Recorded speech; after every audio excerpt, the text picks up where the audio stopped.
Perkenalkan, nama saya Elisa Ansarina Lanpada, NIM 01 2018 0372 dari kelas K.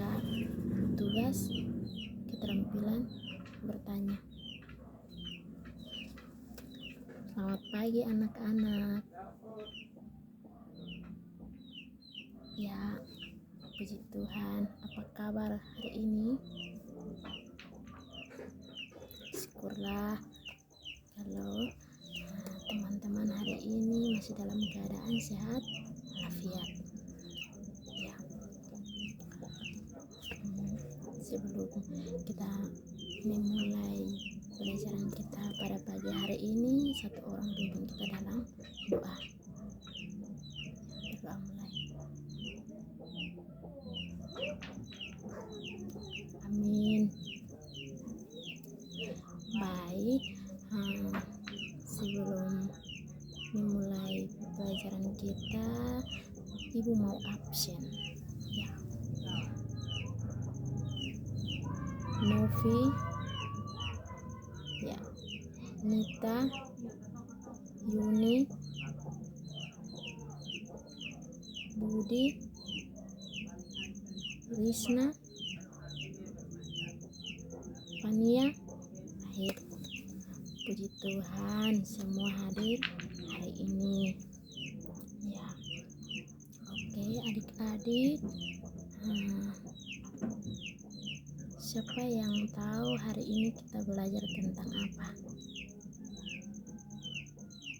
Oh, belum ada yang tahu. Oke, hari ini materi kita tentang kerendahan hati. Ya. Sebelum kita masuk dalam materi, salah satu buka di kitab 1 Petrus 5 ayat 5b. Ya, silakan.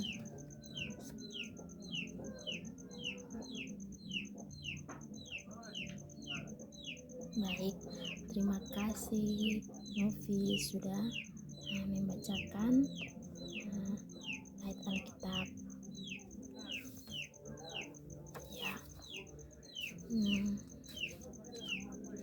Ibu sekarang mau tanya, siapa yang bisa atau siapa yang bisa jelaskan apa itu kerendahan hati? Ayo, siapa yang bisa jelaskan tentang kerendahan hati?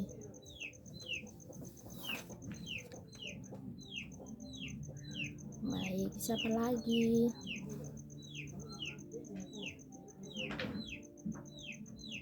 Ya, terima kasih. Terus Ibu mau bertanya lagi. Nah, kalau kerendahan hati menurut Alkitab itu apa? Siapa yang bisa jawab? Ya, terima kasih. Jadi kerendahan hati adalah salah satu sifat terpuji yang ditandai dengan sikap sederhana, sopan, dan tidak sombong, dan tidak meninggikan diri di hadapan orang lain. Ya, jadi tadi Ibu sudah bertanya, teman-teman sudah jawab. Jadi kerendahan hati menurut Alkitab itu tentang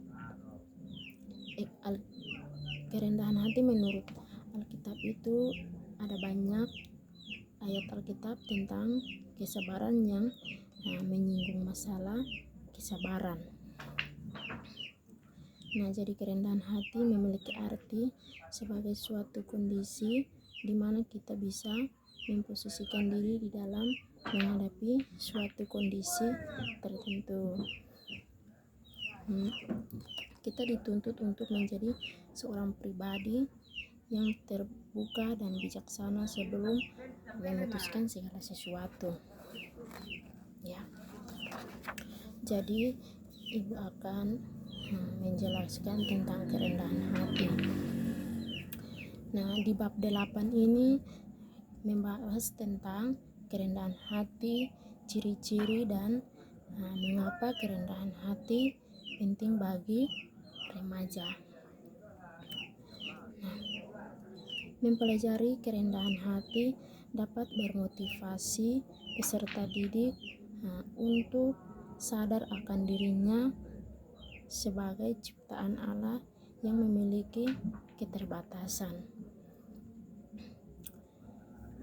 Nah, hati nurani biasanya dikenal dengan suara hati, dan di situ ada 2 unsur dalam hati nurani manusia. Yang pertama itu kesadaran akan yang benar dan yang akan salah. Yang kedua, kemampuan secara mentalitas untuk mengaplikasikan hukum-hukum atau norma-norma dan aturan pada situasi konkret. Ya, jadi hati nurani akan membimbing kita mengambil keputusan yang baik dan benar, tetapi hal ini terjadi jika nurani kita diterangi oleh firman Allah. Jadi kepekaan hati nurani juga perlu terus diasah melalui kesetiaan kita berdoa dan membaca Alkitab serta mengaplikasikan dalam kehidupan. Nah, itu tentang kerendahan hati. Nah, yang kedua atau bagian B itu tentang makna kerendahan hati. Nah, ibu mau bertanya lagi, siapa yang bisa jelaskan atau siapa yang tahu tentang makna kerendahan hati? Ya, silakan. Baik, terima kasih. Siapa lagi? Ya. Oke, baik. Terima kasih anak-anak. Nah, jadi makna kerendahan hati itu dia berkaitan dengan pemahaman tentang siapakah manusia. Manusia yang rendah hati adalah manusia yang sadar bahwa dirinya tidak sempurna, ya. Nah, kalau seorang mampu melakukan segala sesuatu dengan baik, maka pasti ada orang lain yang mampu melakukan sama baiknya dengan dirinya, bahkan dapat melebihi dirinya, ya. Nah, kerendahan hati atau humility berasal dari kata Latin, artinya tanah atau bumi. Jadi kerendahan hati maksudnya adalah menempatkan diri atau membumi ke tanah.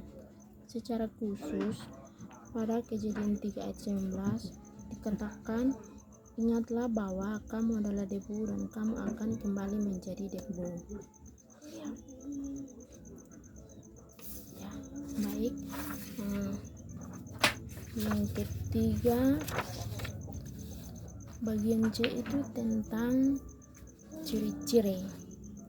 Ya, ibu mau bertanya lagi, siapa yang bisa sebut ciri-ciri kerendahan hati? Silakan. Ya, siapa lagi? Ya, jadi ciri-ciri kerendahan hati itu yang pertama, takut akan Tuhan, akan menggantungkan diri padanya. Yang kedua, taat kepada Tuhan dan melakukan perintah atau ajarannya. Yang ketiga, menghindari pemegangan diri sendiri, tidak menyombongkan diri. 4, menghargai kelebihan orang lain. Yang kelima, menyadari kelemahan diri. Yang keenam, menghargai talenta yang Tuhan berikan dan dipakai untuk menolong orang lain dan berpartisipasi dalam komunitas gereja. Yang ketujuh, bersedia menolong orang lain dengan tulus dan tanpa pamrih. Ya, jadi